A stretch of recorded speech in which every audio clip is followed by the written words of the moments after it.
Olá pessoal, sejam mais uma vez bem-vindos ao canal. Hoje eu estou aqui para falar sobre Open Source Software ou software de código aberto, como se diz em português. Então estou aqui para explicar como é que funciona, quais são os critérios que os softwares têm que passar para serem considerados softwares de código aberto e os benefícios que os softwares de código aberto podem nos trazer. Esse termo open source foi um termo que se originou nos anos 90 e é um termo que descreve que um software deve disponibilizar o seu código-fonte para modificações e para uso de qualquer pessoa. Mas mais a fundo, para um software ser considerado software de código aberto, tem que passar por uma lista de critérios que mais à frente no vídeo eu vou explicar. Nos dias de hoje, nós podemos encontrar software de código aberto em quase tudo que nós fazemos, quase todos os softwares que nós usamos, nós podemos identificar softwares de código aberto. Por exemplo, um sistema operacional Linux, que é um sistema que anda em muitos, mas muitos computadores, é um sistema de código aberto. É um sistema que origina outros sistemas, então é algo que nós encontramos facilmente no nosso dia a dia. O Mozilla, o navegador Mozilla, é um navegador bastante usado. Eu já usei muito, hoje em dia nem tanto, mas há muitas pessoas que ainda usam o Mozilla. Então são poucos são esses alguns exemplos que podemos encontrar no nosso dia a dia. E o outro seria o Android, sistema Android dos telefones. Acho que é o mais evidente, acho que é o que as pessoas mais usam. É um sistema que encontra-se em maior parte dos telefones no mundo, menos iPhone, né? Yeah. Mas a maior parte dos outros telefones, as outras marcas fazem uso do sistema Android e é um sistema aberto. Então, só para ver que os sistemas abertos, os softwares abertos estão à nossa volta, fazem parte do nosso dia a dia. E empresas como Google, como Facebook, são empresas que estão engajadas em projetos de software aberto e são empresas que esse tipo de projetos fazem parte do dia a dia da empresa.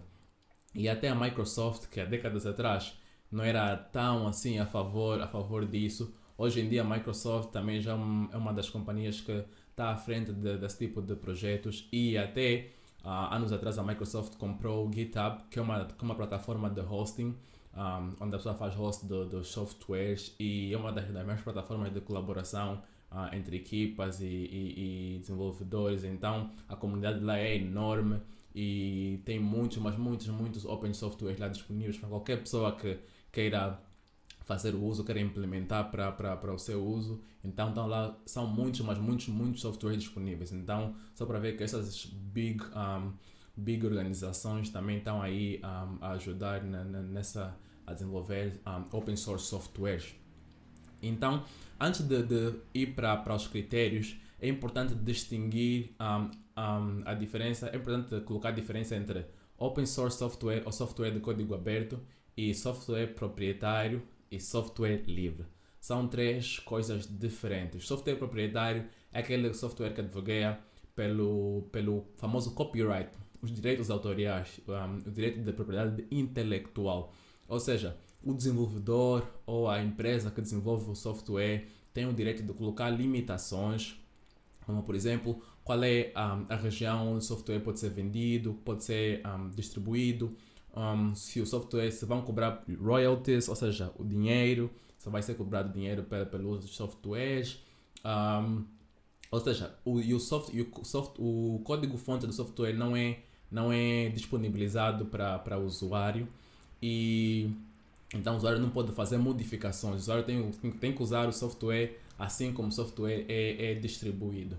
Então esse é o software proprietário.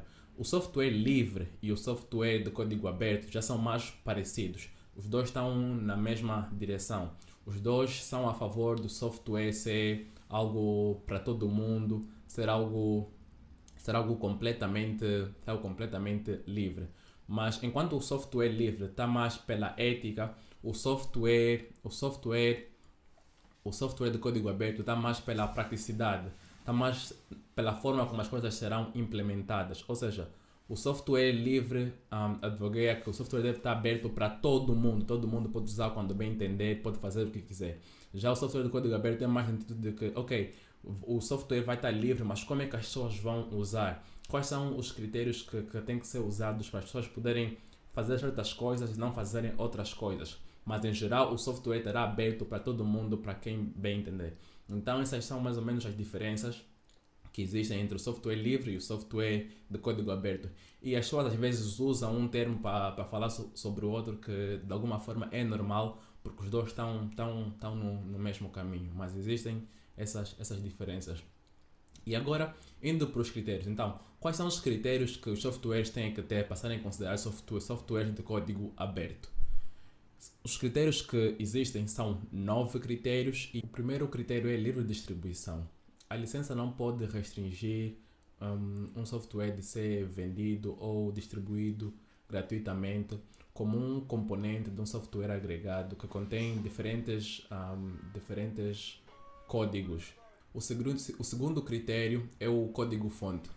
O programa deve disponibilizar o código-fonte e também uma versão compilada do mesmo. O terceiro critério é trabalhos derivados. A licença deve permitir que modificações feitas no software sejam distribuídas sobre a mesma licença que o software original. O quarto critério é a integridade do autor do código-fonte. A licença, nesse critério, a licença pode criar restrições ou pode restringir o código-fonte de ser distribuído de forma modificada, mas isso se a licença providenciar arquivos patches ou arquivos de atualizações com código-fonte para que o código possa ser modificado no momento que tiver a ser construído. O quinto critério é não discriminação a pessoas ou grupos, ou seja, as licenças não podem discriminar pessoas ou grupos por simplesmente facto de não gostarem do grupo ou não quererem que aquele grupo use.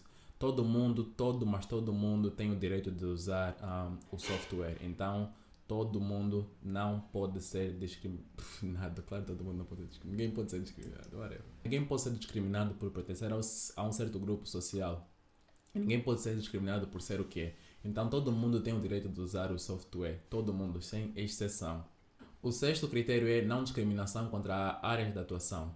Isso quer dizer que a licença não pode discriminar uma área de atuação e permitir outra. Todas as áreas de atuação estão mais do que no seu direito de fazerem uso do software. Ou seja, se for para razões empresariais ou para hospitalares, qualquer seja a razão, a empresa ou a área de atuação está no seu direito de fazer o uso do software. O sétimo critério é a distribuição da licença. Isso quer dizer que os direitos associados a um programa também são os mesmos direitos associados a todos aqueles que o programa é redistribuído. O oitavo critério é a licença não especificada a um produto. Isso quer dizer que os direitos associados a um programa não devem depender se o programa é parte de uma versão não específica distribuída. O nono critério é a licença não restrita a outros softwares. Isso simplesmente quer dizer que a licença não pode colocar restrições a softwares que são distribuídos com um software licenciado. Então esses são os critérios que um software tem que preencher antes de ser considerado um open source software. Então a pergunta é: qual é o benefício que estes softwares nos trazem? Quais são as vantagens que nós temos ao usar estes softwares? E uma das vantagens é muito clara: o facto do software ser gratuito. Nós não temos que gastar nenhum tostão para usar estes softwares. E a outra vantagem é que se eu tiver a construir um software ou se eu tiver a criar um software e já existir um software com funcionalidades similares, eu posso usar pedaços daquele software e implementar no meu código. Eu não preciso reinventar a roda. Ou então, ainda melhor, eu posso usar aquele software por completo, se vai de acordo com a ideia que eu tenho, e eu posso personalizá-lo de acordo às coisas que eu quero no meu software. Então isso facilita muito para aquelas pessoas também que não têm muito tempo, ou então que têm que entregar aquele software num determinado tempo. Então isso é uma das grandes vantagens que o software nos dá. E a outra vantagem é que o software de código aberto são softwares de alta qualidade. Por quê? Porque eles são desenvolvidos por pessoas que, primeiramente, são desenvolvidos por pessoas que fazem aquilo por paixão. Essas pessoas não são remuneradas. Essas pessoas estão aí a desenvolver softwares de código aberto simplesmente pelo fato de elas gostarem de software, elas querem ver o software a desenvolver e alcançar mais pessoas e ajudar a resolver problemas. Então estes softwares passam pela mão de vários desenvolvedores pelo mundo todo. Então cada um vai analisando, vai colocando um pouco do seu conhecimento no software até que o software esteja de um nível que agrade a maioria. E claro, novas versões do software vão aparecendo e aquilo vai se tornando ainda melhor cada vez mais. Então, esse é um pouco das vantagens que nós temos a usar o software de código aberto. E o lado negativo do software de código aberto seria o fato de que às vezes há certos softwares que param de ser atualizados. E isso também se deve ao fato de que as pessoas não são remuneradas por esse serviço. Esse é um serviço que as pessoas fazem simplesmente porque elas gostam de fazer, porque elas estão interessadas no projeto ou porque elas veem algo no projeto que traga áurea para dentro delas. Então, quando as pessoas param de colocar a mão no projeto, o projeto para de ser atualizado e isso pode causar problemas para aquelas pessoas que estão a usar aquele software. Ou seja, o software que as pessoas estão a usar para ser atualizado e de alguma forma isso causa um problema. E o outro lado negativo é, às vezes, em termos de assistência. A assistência não é tão rápida quanto gostaríamos. Por quê? Porque o ponto ainda é o mesmo. As pessoas que fazem esse tipo de softwares, a comunidade em si, não é remunerada por isso. Então isso é feito simplesmente por amor. E há vezes que as pessoas não têm o tempo necessário para estar aí presente, para ajudar a resolver certos problemas, certos bugs. E isso traz de alguma forma um pouco de retrocesso na ideia de desenvolvimento de software como um só. E um detalhe muito importante a se ter em conta é na hora de escolher o software, porque os softwares de código aberto estão em diferentes licenças, têm diferentes licenças, e essas licenças normalmente estão categorizadas por duas, que são as licenças permissivas, e as licenças recíprocas. As licenças permissivas, como o seu próprio nome já diz, são licenças que têm menos restrições, já permitem mais do usuário. Essas licenças permitem que o usuário possa fazer modificações no software e, depois de fazer essas modificações no software, o usuário pode privatizar o software e comercializar, ou seja, o software que é originado a partir do software de código aberto pode depois passar a ser um software proprietário. Então, por isso é que essa categoria tem o nome de permissiva, porque permite mais do usuário, é muito mais aberta em termos de que o usuário pode fazer com o software que é originado a partir do software de código aberto. E dentro dessa categoria nós temos a licença da Apache, temos a licença de MIT, que em inglês é MIT, que é um instituto tecnológico de Massachusetts. Temos a licença BSD, que é uma licença originada por uma universidade da Califórnia. Então, temos outras licenças, mas esses são uns dos exemplos que eu posso dar aqui para esse tipo de categoria.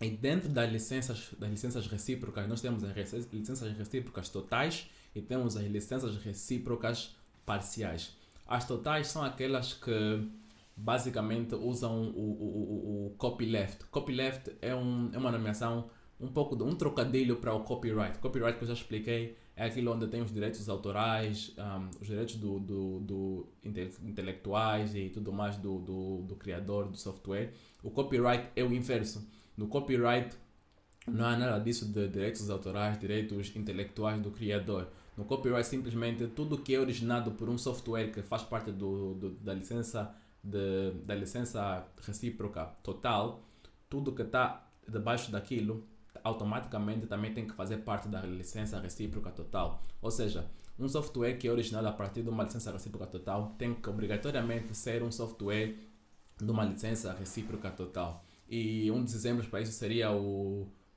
GPL, que é uma licença da GNU, que é uma organização, e o GPL significa General Public License. Também outro exemplo poderia ser o AGPL, que também é descendente do GPL. E indo para as licenças parciais, As licenças parciais enquadram-se um pouco entre as licenças recíprocas totais e as licenças permissivas. Na licença parcial, o desenvolvedor pode usar softwares de código aberto e modificar, vai modificando coisas, mas obrigatoriamente vai ter que ser também um software de código aberto, a não ser que o desenvolvedor simplesmente use esse software de código aberto como um componente no seu software e não como um software, não como o seu software na totalidade. Ou seja, se eu pegar o software de código aberto como um componente e acrescentá-lo no meu software, eu tenho a possibilidade de torná-lo um software de código aberto, ou então eu posso torná-lo um software privado. Então, basicamente, tenho duas opções se eu simplesmente usar o software como um componente e não como o meu software principal, não como a estrutura do meu software. Então, essas são as licenças e é muito importante ver em qual licença que o software que tu queres usar está, porque isso também vai dizer muito sobre o futuro do teu software. Isso vai dizer se o teu software vai ser simplesmente um software aberto ou então se vais poder talvez comercializar no futuro o teu software. Então, é isso que eu tinha para hoje, pessoal, e vamos para as sugestões aleatórias. De novo aqui, pessoal, essa parte do programa, queria eu. Essa parte do vídeo, eu criei essa parte aqui que é para eu poder sugerir coisas para vocês. Penso que o objetivo do canal não é. Eu falo de tecnologia, eu falo de programação, essas coisas todas, mas no final de tudo eu quero passar de alguma forma conhecimento.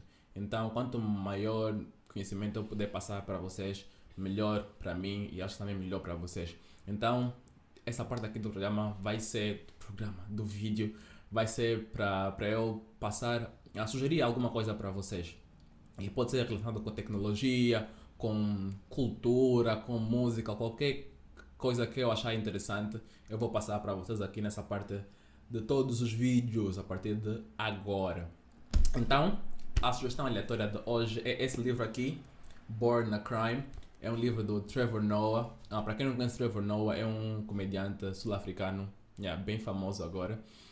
E ele é apresentador do Daily Show, um programa nos Estados Unidos. E ele lançou aqui esse livro. E eu gostei muito desse livro porque ele conta as coisas de uma forma muito, mas muito, muito engraçada, muito bem humorada e fala de assuntos muito sérios. O livro tem esse título, Born a Crime, porque quando ele nasceu de um pai branco e de uma mãe negra. E no tempo do apartheid na África do Sul, isso era crime. Então, por isso é que o livro tem esse nome, Born a Crime. E ele conta como é que foi a vivência dele, como é que foi experienciar essa coisa de ser filho de um pai branco, de uma mãe negra, quais são as diversidades que ele encontrou, quais são as vantagens que ele viu nisso. E ele fala disso de uma forma bem humorada. Então, acredito que isso será muito enriquecedor para qualquer pessoa que leia e aconselho-vos a ler, porque eu já li e achei muito, muito, muito, muito bom. Então, era isso para hoje, pessoal. Espero que tenham gostado do vídeo. Vemo-nos no próximo vídeo. E quem ainda não subscreveu, por favor, subscreve o canal. Um clique rapidinho. Clicar aqui, não custa nada e já está. Então, vemos no próximo vídeo, pessoal. Obrigado.